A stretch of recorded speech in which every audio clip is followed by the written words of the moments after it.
மக்களே, ஏன் இங்கு இப்படியெல்லாம் நடக்கிறது? யானைகளை கொண்டு வந்துதான் இந்த சிவலிங்கத்தை நிமிரச் செய்ய வேண்டும். யானைகளை இங்கு வரவழைக்க உடனே ஏற்பாடு செய்கிறேன். வேண்டாம் மன்னவா.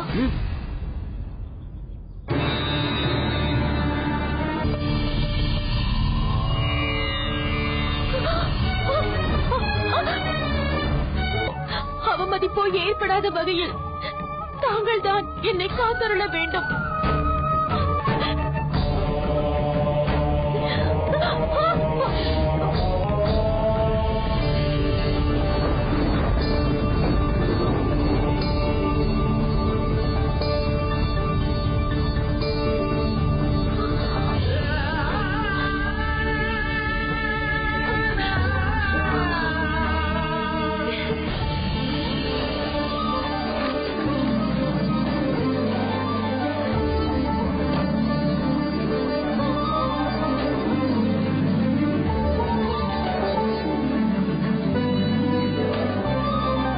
வேறொரு பக்தரின் புகழை இந்த அகிலம் அறிய வேண்டும் என்று நினைத்திருப்பார்.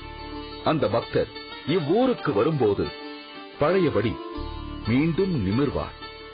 அவர் யாரோ, எங்கிருக்கிறாரோ? ஓம் நம சிவாய, ஓம் நம சிவாய, ஓம் நம சிவாய. இப்போது அப்பா எங்கே சென்றிருக்கிறார் அம்மா? கோயிலுக்கு சென்றிருக்கிறார் அம்மா.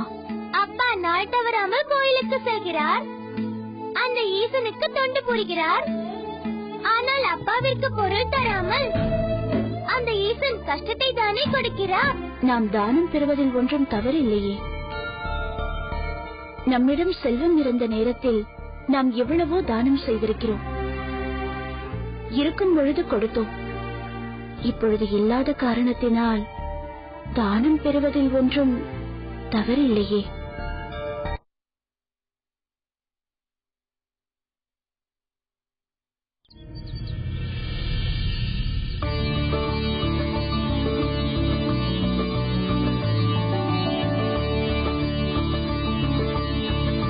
முத்து ஐயா, மூட்டைகளை கொல்லைப்புறம் கடைசியில் கொண்டு அடுக்கு. ஐயா.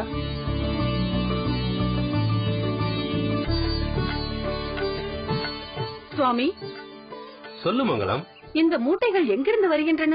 இந்த மூட்டைகள் கருப்பம்பட்டியில் இருந்து வருகிறது. மற்ற ஊர்களில் இருந்து வர வேண்டியவை இன்னும் வரவில்லையே. அங்கிருந்த மூட்டைகளை மாட்டு வண்டியில் ஏற்றி விட்டார்களாம். வண்டி வந்து கொண்டிருக்கிறது. ஆமாம், அந்த வீரையா காசு வாங்கி கொண்டு சென்றானே, அதை திருப்பி கொடுத்து விட்டானா? இல்லை சுவாமி. வட்டியாவது கொண்டு வந்து கொடுத்தானா இல்லையா?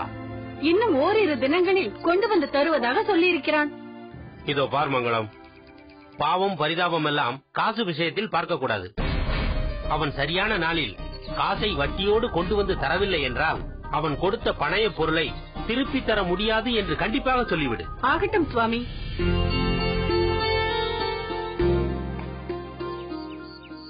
சுவாமி, யார் வருகிறார் என்று அங்கு பாருங்கள். வணங்குகிறேன். வாருங்கள் கலையனாரே, வாருங்கள். தாங்கள் என் வீட்டிற்கு வந்து வெகு நாட்கள் ஆகிவிட்டனவே. உண்மைதான். வீடு விட்டால் கோவில், கோவிலை விட்டால் வீடு என்று அப்படியே பழகிவிட்டேன். அதனால் தான் இங்கும் செல்ல இயலவில்லை. கலையனாரே, தங்களை இந்த நிலையில் பார்க்கும் பொழுது எனக்கு மிகவும் வருத்தமாக இருக்கிறது. எப்படியெல்லாம் வாழ்ந்தீர்கள்? வீடு தேடி வந்தவர்களுக்கெல்லாம் அன்னதானம், கோவிலில் இருந்து வருபவர்களுக்கெல்லாம் நன்கொடை, நாள் தவறாமல் இறைவனுக்கு குங்குலியம் இடுவதென எப்படியெல்லாம் வாழ்ந்தீர்கள்? அப்படி வாழ்ந்த உங்களை இப்போது இந்த நிலைமையில் பார்க்கும் பொழுது எனக்கு மிகவும் வருத்தமாக இருக்கிறது. என்ன செய்வது? அந்த இறைவன் நான் இப்படித்தான் இருக்க வேண்டும் என்று தீர்மானித்த பிறகு அதுதானே நடக்கும். நடப்பது நடக்கட்டும் என்று அந்த இறைவனின் மீதே பாரத்தை போட்டுவிட்டேன். மங்களம், கலையனாருக்கு பருகுவதற்கு ஏதாவது கொண்டு வா. சரி. இல்லை, வேண்டாம். சற்று மோராவது பருகுங்கள். அப்போதுதான் வந்த களைப்பு நீங்கும். என் களைப்பு நீங்குவதை விட என் வீட்டில் உள்ளோரின் களைப்பு நீங்க வேண்டும். அதுதான் முக்கியம். தாங்கள் சொல்வது எனக்கு புரியவில்லை. எனக்கு சிறிதளவு காசு வேண்டும். அதற்காகத்தான் நான் இங்கு வந்தேன். அவ்வளவுதானே, கொடுத்தால் போகிறது. ஆனால் என் பாட்டன் முப்பாட்டன் காலத்திலிருந்தே எங்கள் குடும்பத்திற்கென்று ஒரு விதிமுறை இருக்கிறது. என்ன அது? எங்கள் நெருங்கிய உறவினராகவே இருந்தாலும் காசு வேண்டும் என்று கேட்கும் பொழுது அதற்கு ஈடாக ஏதாவது ஒரு பொருளை பெற்றுக் கொண்டுதான் காசு கொடுப்பது வழக்கம். தாங்களும் இப்போது காசுதானே கேட்கிறீர்கள். அதற்கு ஈடாக இப்போது என்ன பொருள் கொண்டு வந்திருக்கிறீர்கள்? என்னிடம் பொருள் ஏதும் இல்லையே. அப்படி சொன்னால் எப்படி? எனக்கென்று ஒரு விதிமுறை இருக்கும் போது அதை எப்படி மாற்ற முடியும்? பொருள் இல்லாமல் காசு தர முடியாதே. நாம் இருவரும் பழகி நட்பின் காரணமாக கடன் தரலாம் அல்லவா? கலையனாரே, நட்பு வேறு, தொழில் வேறு. நட்பின் காரணமாக தங்களுக்கு இப்படிப்பட்ட சூழ்நிலை ஏற்பட்டு விட்டதே என்று நான் வருத்தப்படலாம். ஆனால் காசு கொடுப்பது என்பது எனது தொழில். தங்களுக்காக நான் என் தொழில் தர்மத்தை எப்படி மீற முடியும்? அது மட்டுமல்ல, தங்களுக்கு கடன் கொடுத்துவிட்டு அதை நாங்கள் எப்படி வசூலிப்பது? இருந்ததையெல்லாம் தானம் தர்மம் என்று ஏதேதோ செய்துவிட்டு இப்போது இப்படி ஓட்டாண்டியாக நிற்கிறீர்கள். இந்த நிலையில் தங்களுக்கு கடன் கொடுத்தால் நாங்களும் உங்களைப் போல் ஓட்டாண்டியாகத்தான் ஆக வேண்டும். வெறும் கையை வீசிக்கொண்டு வந்து காசு வேண்டும் என்று கேட்டால் எப்படி தருவது? என்னிடம் எந்த பொருளும் இல்லை. அனைத்தையும் விற்று தீர்த்து விட்டேன். அதற்கு நாங்கள் என்ன செய்வது? கடனாக கொடுங்கள். எனக்கு பொருள் வந்ததும் கண்டிப்பாக திருப்பி தந்து விடுகிறேன். இதோ பாருங்கள் கலையனாரே, கடன் அன்பை முறிக்கும் என்பதை நீங்கள் கேட்டதில்லையா? இப்போது நான் என் குடும்பத்திற்காகத்தான் கேட்கிறேன். எப்படியும் நான் உங்கள் கடனை திருப்பி தந்து விடுவேன். தயவு செய்து என் மீது நம்பிக்கை வையுங்கள். நம்பிக்கை வைப்பதற்கு உங்களிடம் என்ன இருக்கிறது? உங்களுக்கு காசை கொடுத்துவிட்டு அதை நான் எப்படி திரும்ப பெறுவது? கடன் வாங்கினால் அதை திரும்ப தருவதற்கு தங்களுக்கு இப்போது தகுதி ஏது? உமக்கு கடனை கொடுத்துவிட்டு உமது வீட்டிற்கு நான் நடையாய் நடக்க வேண்டுமா? இல்லை, இதோ பாருங்கள். இதோ பாருங்கள், ஏதாவது பொருள் இருந்தால் கொண்டு வாருங்கள், காசு தருகிறேன். இல்லையேல் வராதீர்கள். வாமங்கலம். ஐயா,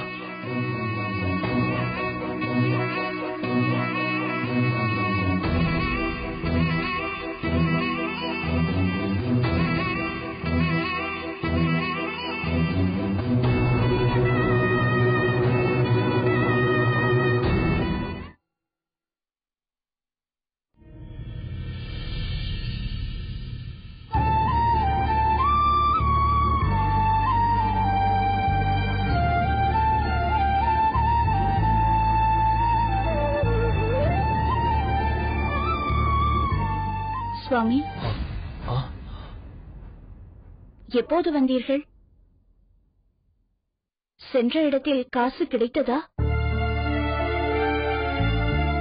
ஏன் இப்படி சோர்ந்து போய் நிற்கிறீர்கள்?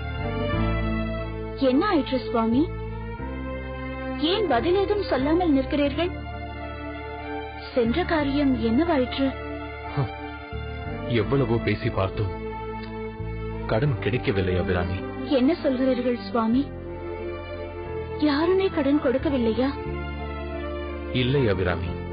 சுவாமி, ஆடிய பாதம் உங்கள் நண்பர் தானே, அவரிடம் கேட்டிருக்கலாமே. கேட்காமல் இருப்பேனா நான்? அந்த ஆடிய பாதம் என் கையில் ஏதும் பணைய பொருள் இல்லை என்றவுடனே எப்படியாவது என்னை விரட்டிவிட வேண்டும் என்பது போல் பேசினார். என்னை பற்றி பேசியதை பற்றி கூட நான் கவலைப்படவில்லை அபிராமி. ஆனால் இன்று நமது மகளின் பசியை தீர்த்து வைக்க கூட தகுதியற்றவனாக ஆகிவிட்டேனே. பெற்ற தந்தைக்குரிய கடமையை செய்யக்கூட நான் அருகதை அற்றவனாக ஆகிவிட்டேனே என்பதை நினைத்து பார்க்கும் போதுதான் எனக்கு மிகவும் வேதனையாக இருக்கிறது. செல்வி பசியோடு வந்து அப்பா பசிக்கிறது என்று சொன்னால் அதை நான் எப்படி தாங்கிக் கொள்வேன்? அவளுக்கு நான் என்ன பதில் சொல்வேன்? செல்வி, உன் அப்பா ஒரு கையால் ஆகாதவன். அவரால் உனக்கு ஒழுங்காக சாப்பாடு கூட போட முடியவில்லை. ஒரு தந்தையாக இருக்க தகுதியற்றவனம்மா நான் என்று எப்படி என்னால் அவளிடம் சொல்ல முடியும்? அபிராமி, நான் என்னை அறியாமல் ஏதாவது பாவகாரியம் செய்து விட்டேனா? அதனால்தான் இத்தனை சோதனைகள் எல்லாம் ஏற்படுகின்றனவா? எனக்கு ஒன்றுமே புரியவில்லை அபிராமி, ஒன்றுமே புரியவில்லை. சுவாமி, சற்று பொறுங்கள், வந்து விடுகிறேன்.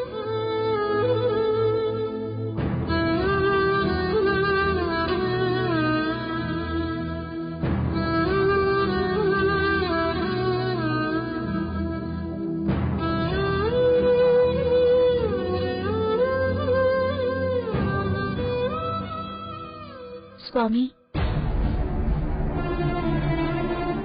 இந்த மஞ்சள் கயிற்றை என் கழுத்தில் கட்டுங்கள். எதற்கு இப்போது இதை கட்ட வேண்டும்? சொல்கிறேன், முதலில் கட்டுங்கள்.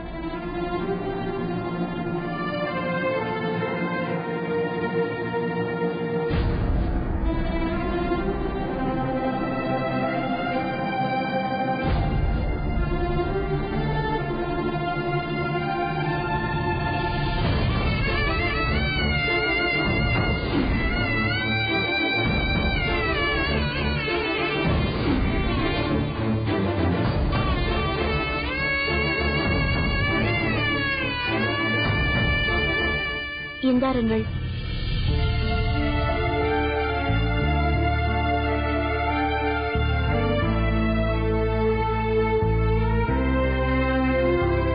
அபிராமி, ஏன் இப்படி செய்கின்றாய்?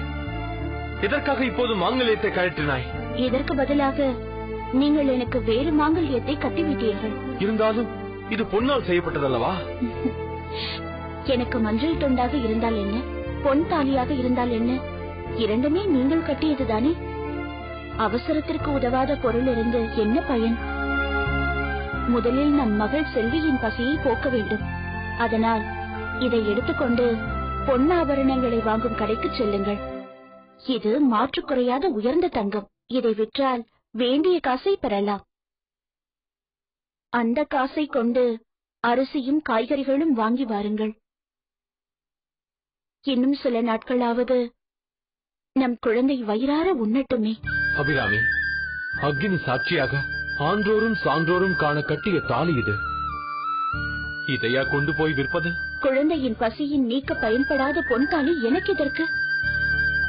உங்கள் கையால் கட்டிய இந்த மஞ்சள் கயிறே எனக்கு போதும். அபிராமி, எனக்கு என்ன சொல்வதென்றே புரியவில்லை. இனி சொல்வதற்கு ஒன்றுமில்லை.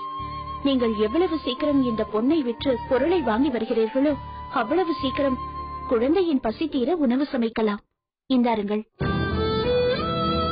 சீக்கிரம் சென்று வாருங்கள்.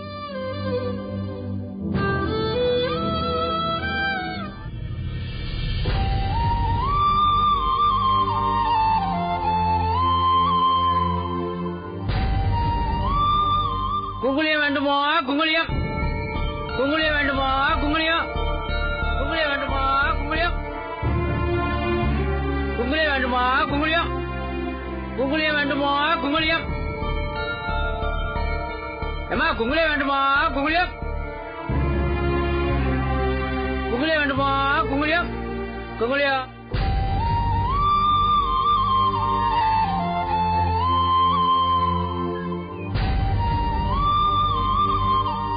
ஐயா வணக்கம். வணக்கம். என்ன தெரியுதுங்களா? நான் எங்கேயோ பார்த்த ஞாபகம் இருக்கிறது, ஆனால் சற்றென்று நினைவுக்கு வரவில்லை. 2 வருஷத்துக்கு முன்னாடி ஐயா கருமந்துறைக்கு வந்திருந்தீங்க. அங்க குங்குளியம் வியாபாரம் செஞ்சுக்கிட்டு இருந்த என்கிட்ட 20 மூட்டை குங்குளியம் வாங்குனீங்க. அதுக்கப்புறம் ஒவ்வொரு மாசமும் உங்க ஆளுங்க வந்து வாங்கிட்டு போவாங்க. கடந்த சில மாசங்களா நீங்களும் வரல, உங்க ஆளுங்களும் வரல. நான் வியாபார விஷயமா இந்த ஊருக்கு வந்தேன். அப்படியே உங்களை பாத்துட்டு போகலாம்னு நினைச்சேன். ஆனா கும்பிட போன தெய்வம் குறுக்க வந்த மாதிரி நீங்களே வந்துட்டீங்க. ஆமா, உங்களுக்கு என்ன ஆச்சு? ஏன் இப்படி மாறிட்டீங்க? ஏன், என்ன மாறிவிட்டேன்? சும்மா ராசா கணக்கா பட்டு துணி, அங்க வஸ்திரம், வயிறு அணிகள்னு ஜொலிச்சுக்கிட்டு இருப்பீங்களே. ஆனா இப்ப எதையோ இழந்த மாதிரி இருக்கீங்களே. உண்மைதான், நான் அனைத்தையும் இழந்து விட்டேன். ஏன் சாமி அப்படி எல்லாம் சொல்றீங்க? உங்களை மாதிரி ஈசனுக்கு தொண்டு செய்யறவங்களை பாக்குறதே அபூர்வமா இருக்கு. உங்களுக்கே அந்த ஈசன் சோதனை கொடுத்தா அப்புறம் யாருதான் அவருக்கு உண்மையா தொண்டு செய்ய முன் வருவாங்க? கவலைப்படாதீங்க, உங்களுக்கு எல்லா நலனையும் அந்த ஈஸ்வரன் நிச்சயம் கொடுப்பாரு. ஐயா, நல்ல ஒன்னா ரகம் குங்குளியம் கொண்டு வந்திருக்கேன், வாங்கிக்கிறீங்களா? இல்லை அப்பா, என்னிடம் காசு இல்லை. காசு இல்லைன்னா என்ன, ஏதாவது பொருள் இருந்தா கொடுங்க. பொருள் ஏதும்?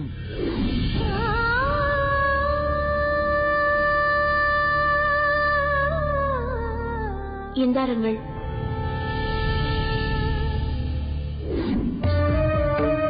என்னையா யோசிக்கிறீங்க? பண்ட மாற்று முறைங்கிறது நம்ம நாட்டுல வழக்கத்துல இருக்கிற விஷயம் தானே. சரிங்க ஐயா, நீங்க ஏதோ குழப்பத்தில் இருக்கீங்க, நான் வரேன். நில்லுங்கள், நான் ஒரு பொருளை தருவேன். அதற்கு இணையாக குங்குலியம் தருவாயா? முதல்ல பொருளை காட்டுங்க, பிறகு சொல்றேன். இதோ.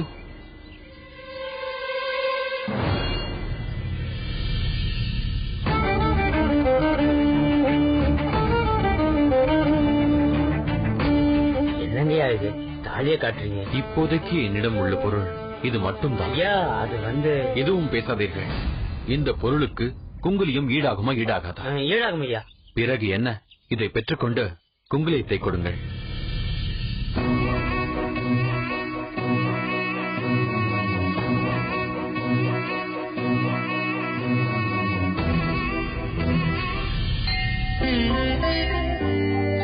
வாருங்கள் கலையனாரே. வணக்கம்.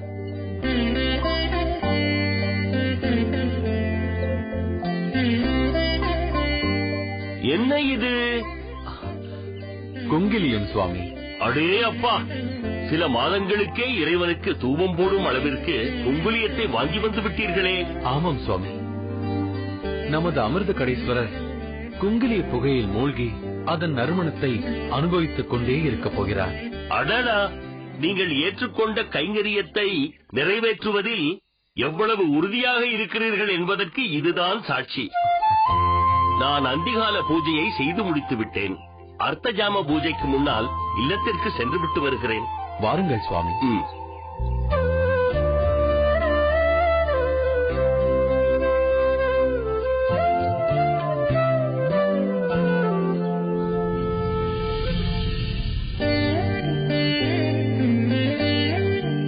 எம்பெருமானே, எங்கும் நிறைந்த இறைவா, எல்லாமாகி நிறைந்தவனே, நீ பஞ்சபூதங்களின் அடையாளமாக பஞ்ச இந்திரியங்களை தந்தாய். நிலத்தின் தன்மையாக மெய்யெனும் உடலை தந்து உற்று அறியும் உணர்வை தந்தாய்.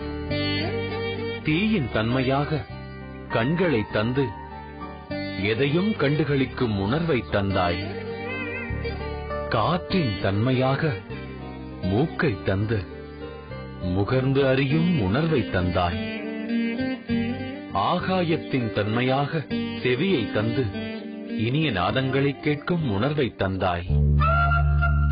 இதையெல்லாம் தந்த உனக்கு உன் பக்தர்கள் நிலத்தின் மண்ணால் குடங்கள் செய்து, நீரால் அபிஷேகம் செய்து, நெருப்பால் யாகங்கள் செய்து, ஆகாயத்தன்மையான மந்திரத்தால் துதி செய்து போற்றுகிறார்கள். தாங்கள் சுவாசிக்க நறுமணம் காட்ட வேண்டுமென்று யாரும் நினைப்பதில்லையே. அதனால்தான் அந்த பணியை அடியேன் செய்கிறேன். காலமெல்லாம் குங்குலிய புகையை கொண்டு தங்கள் நாசியில் நறுமணம் கமழச் செய்ய வேண்டுமென்று தீர்மானித்தேன்.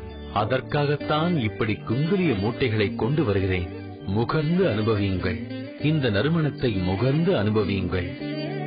ஓம் நம சிவாய.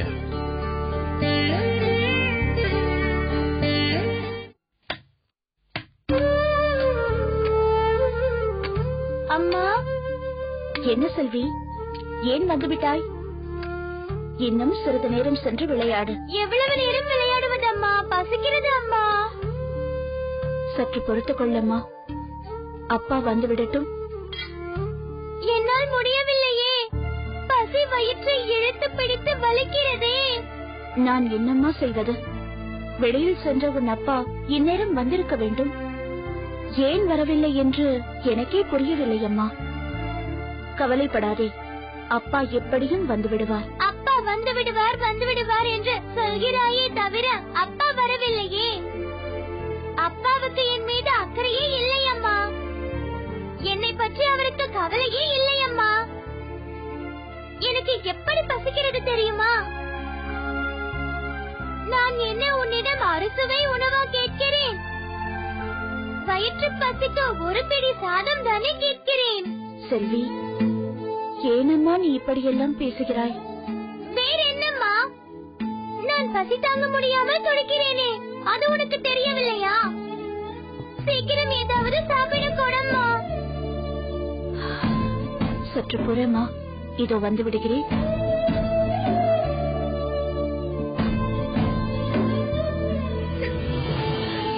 பசிக்கிறதே.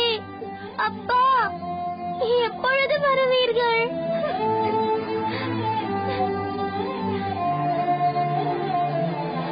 செல்வி, இந்த தண்ணீரை அருந்தம்மா. இந்த தண்ணீரை நான் எத்தனை முறைதான் அருந்துவது? எனக்கு பசிக்கிறதம்மா. இப்போதைக்கு இதை அருந்தினால் பசி சற்று தணிந்துவிடும். இந்த நீரை அருந்தம்மா.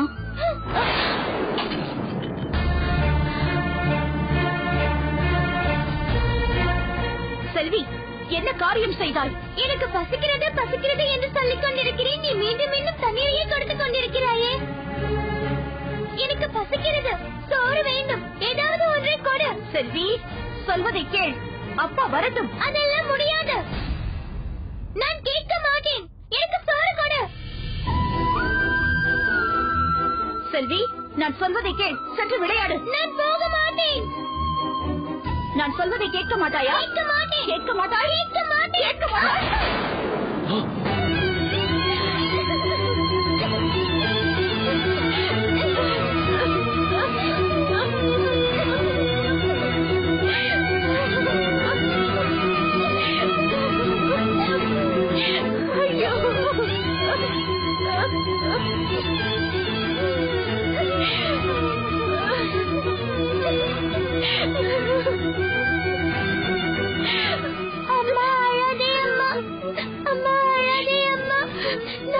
பசிக்கிறது என்று சொல்லவே மாட்டேன் அம்மா.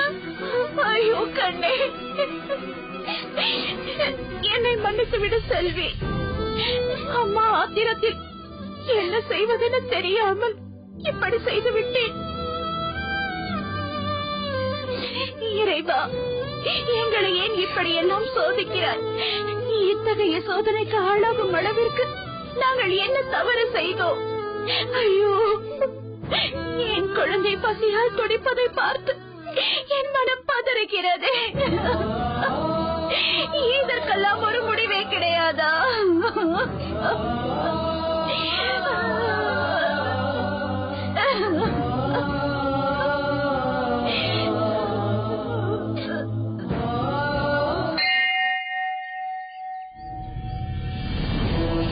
இறைவா, நான் ஏன் அந்த நேரத்தில் என் இல்லத்திற்கு சென்றேன்? மனைவியும் மகளும் படும் துன்பத்தை நான் ஏன் கண்டேன்? இன்றும் வருவது கொல்லோ, பெருநலும் கொன்றது போலும் நிரப்பு என்ற வள்ளுவர் வாக்கு என் வாழ்க்கையிலேயே நடக்கிறது. நேற்று என்னை கொல்வது போல் வந்த வறுமை இன்றும் என்னிடம் வருமோ என்று ஒருவன் புலம்புவது போன்ற நிலைமை என் குடும்பத்திலேயே வந்துவிட்டதே. நான் பசித்திருக்கலாம், என் மனைவி பசித்திருக்கலாம், ஆனால் என் குழந்தை, அந்த சிறு பெண் பிள்ளை என்ன பாவம் செய்தது? அந்த பிஞ்சு மழலை பசி பசி என்று கதற என் மனைவி அந்த வேதனை தாங்காமல் அந்த மழலையை அடித்துவிட்டு தானும் மழ. இப்படி ஒரு காட்சியை கண்ட பின்பும் நான் ஏன் உயிர் வாழ வேண்டும்? ஆனாலும் நான் என்னை மாய்த்துக் கொள்ளாமல் இங்கு உன்னை தேடி வந்ததற்கு காரணம், என் குங்கிலியம் விடும் பணியை நான் தொடர வேண்டும். அது எக்காரணம் கொண்டும் நின்றுவிடக் கூடாது என்பதற்காகத்தான். போதும் போதும் இறைவா, போதும். மனைவி பட்டினி கிடந்து துடிக்கின்றாளே, மகள் பசி தாங்காமல் கதறுகின்றாளே, அவர்கள் படும் துன்பத்தை போக்க முடியவில்லையே என்று சம்சார சாகர சங்கடங்களில் உழன்ற நாட்கள் எல்லாம் போதும் போதும். இனி அந்த பாச பந்தங்கள் எல்லாம் விடுத்து உன் பாதார விந்தங்களை பற்றிக் கொண்டு எந்நாளும் தங்களுக்கு தூபமிடும் கைங்கரியத்தை செய்து கொண்டிருக்கும் பாக்கியத்தை தந்தருளுங்கள். இதுவே எனக்கு போதும், இதுவே எனக்கு போதும். ஓம் நம சிவாய, ஓம் நம சிவாய, ஓம் நம சிவாய.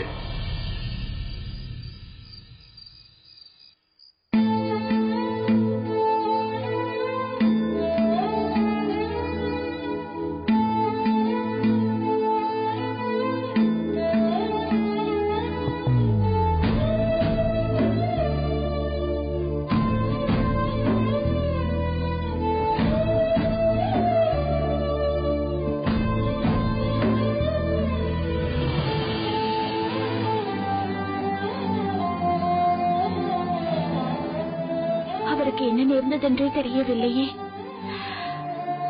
பகலில் சென்ற அவர் இரவாகியும் இன்னும் வரவில்லை. நான் என்ன செய்வேன்? இறைவா, இது என்ன சோதனை? இந்த வேதனையிலிருந்து மீள எங்களுக்கு வழிகாட்ட மாட்டாயா?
அபிராமி, உன் கணவன் வரப்போகிறான். பசியோடு வரும் அவனுக்கு நீ உணவு சமைத்து பரிமாற வேண்டாமா? சமையலுக்கு வேண்டிய அனைத்தும் வந்துவிட்டது. நீ எழுந்து சமையல் பணியை தொடங்கு.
காண்பது உண்மைதானா?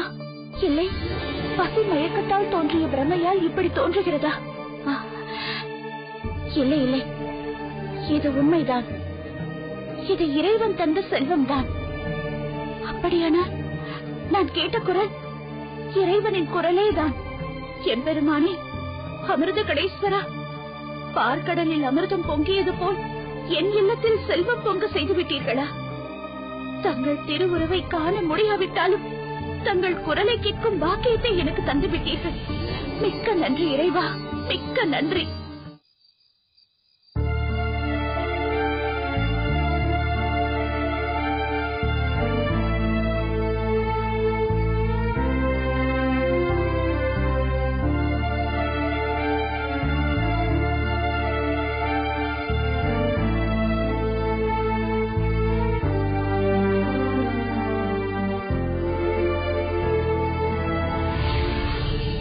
கலையனாரே,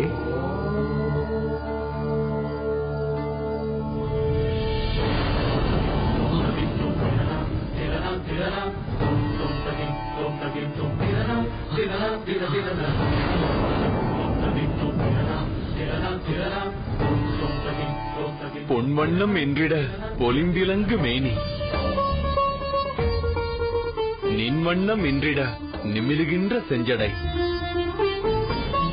தன்வண்ணம் வெள்ளிக் குன்றுமென விளங்கும் வெண்ணீர் கொண்டு என் முன்னே எழுந்தருளிய பெருமானே, இன்று தங்களை காண்பதற்கு எவ்வண்ணம் புண்ணியம் செய்தேனோ பெருமானே. தங்களையே காலமெல்லாம் துதித்த எனக்கு தாங்க முடியாத துன்பத்தை ஏன் தந்தீர்கள்? சின்னஞ்சிறுமியான என் மகள் பசியால் துடிக்கும் நிலையை ஏன் ஏற்படுத்தினீர்கள்? பெற்ற தந்தையான நான் அவளது பசியை போக்க கூட வழி தெரியாதவன் ஆகிவிட்டேனே. கலையா, எமது திருக்கோயிலில் குங்கிலியம் இடுவதை தனது கைங்கரியமாக ஏற்ற நீ அதில் உறுதியாக இருக்கிறாயா என்று பார்ப்பதற்காகவே உனது வணிகத்தில் சரிவை ஏற்படுத்தி உனக்கு ஏழ்மையை ஏற்படுத்தினேன். வறுமையின் சிறுமையை அனுபவித்த நீ மகள் பசித்திருக்க அதைக் கண்டு துடித்த உன் மனைவி மாங்கல்யத்தை கழற்றி தந்துவிட, ஆனால் நீயோ அதையும் எமக்காக குங்கிலியம் வாங்குவதற்காகத்தான் பயன்படுத்தினாய். எந்த நிலையிலும் உறுதி தளராத உனது பக்தி எம்மை நெகிழச் செய்துவிட்டது.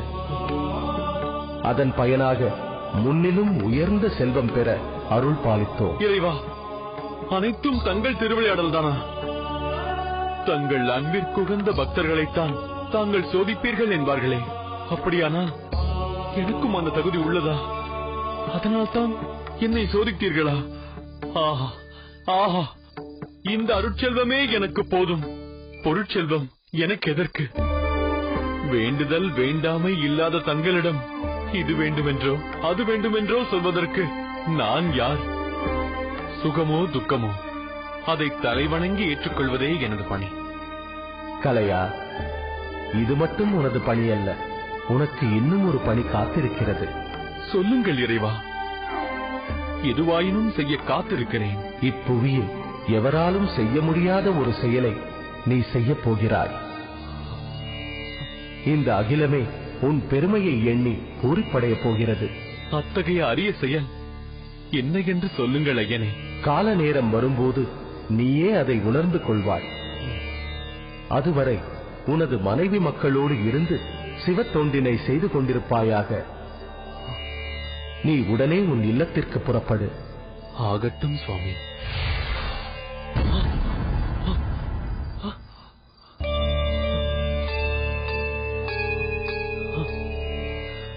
இறைவா, உனது கருணையே கருணை. உங்கள் ஆணைப்படி இப்போதே என் இல்லத்திற்கு செல்கிறேன்.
शिव शिव रुद्रेश्वराय शिव कर स्वर प्रिय लिंगेश्वराय भूतनाद शिव नर्तन प्रियाय सकल लोक सर्व साक्षी स्वरूप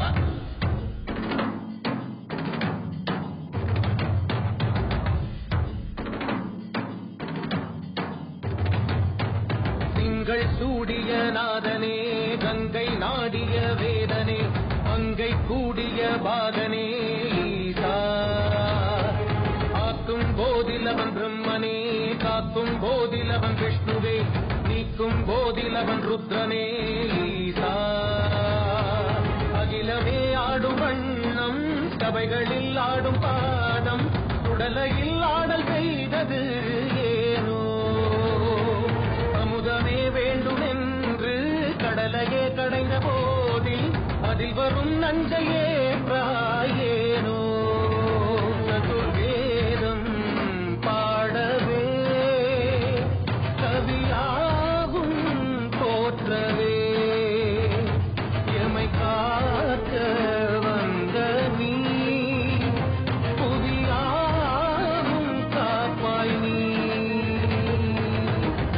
Shantara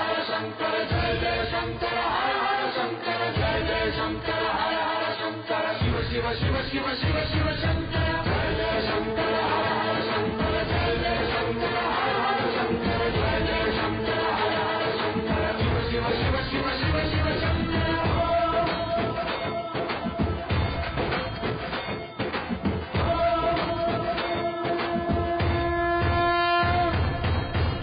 கீதங்கையாவும் ஈசனை போற்றுதே கோலங்கள் காட்டியாடும் நாதனை பாடுதே ஆரூரன் தந்த பாடல் அடியாரை போற்றுதே அதில் காணும் நாயன்மாரின் பக்தியை பாடுதே சம்பந்த தேவாரம் கேட்டு சாம்பல் பெண்ணானதே அப்பர்தம் தாண்டகம் கேட்டு நாகம் உயிர் தந்ததே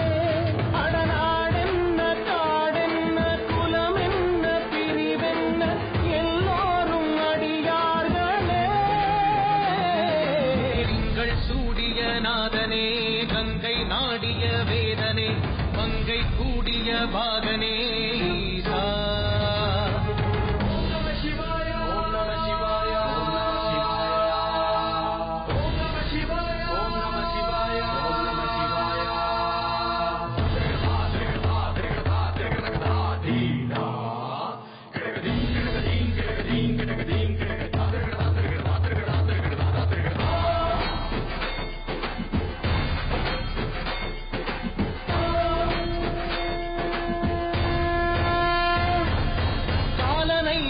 பாதம் வீதியில் சென்றதே காலமும் கடந்த தெய்வம் தூதனாய் நின்றதே அடியவர் உணவுக்காக பொதிசோறு சுமந்ததே அனைவரும் போற்றும் வண்ணம் அற்புதம் புரிந்ததே வேடந்த கண் தந்ததாலே புகழ்மேவினார் நந்தன் தேகத்தை தந்தே சிவமாகினார் அருள் பெற்ற நாயன்மார் புகழ் பாடி போற்றிடுவோம் திங்கள் சூடிய நாதனே கங்கை நாடிய வேதனே மங்கை கூடிய பாகனே ஈசா ஆக்கும் போதிலவன் பிரம்மனே காக்கும் போதிலவன் விஷ்ணுவே தீக்கும் போதிலவன் ருத்ரனே ஈசா